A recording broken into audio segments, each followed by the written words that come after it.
একটি টুর্নামেন্ট, 10টি দল আর মাত্র কয়েকটা খেলা বাকি আছে।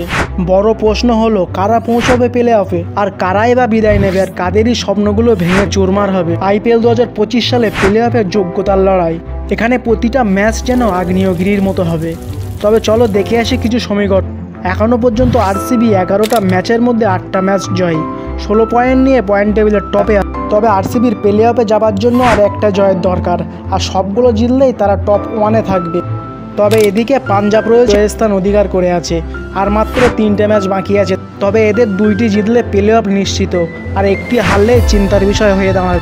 এদিকে বন্ধুরা বোম্বাইও পিছিয়ে নেই, বোম্বাই 14 পয়েন্ট নিয়ে 3য় স্থান অধিকার করে আছে।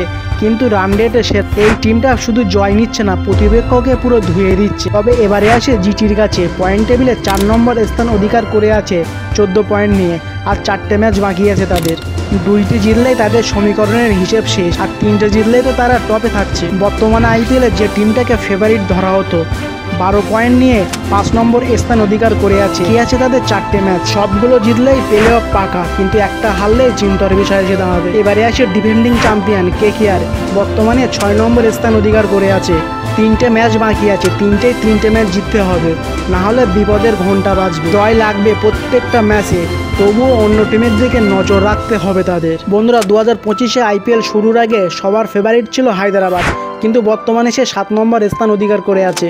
তাদের টোটালে 4টি ম্যাচ বাকি আছে, 4টে ম্যাচ 4টে জিতলেও তাদের প্রচুর দোয়া লাগবে। তবে এই আইপিএলে একটা বল না পড়া পর্যন্ত কিছুই নিশ্চিত না। তবে বন্ধুরা তোমার প্রিয় দল প্লে অফে যাবে তো এবারে? কমেন্টে লিখবেন আর শেয়ার করবেন, আর জানিয়ে দেবেন তোমার ফেভারিট টিম কোনটায়।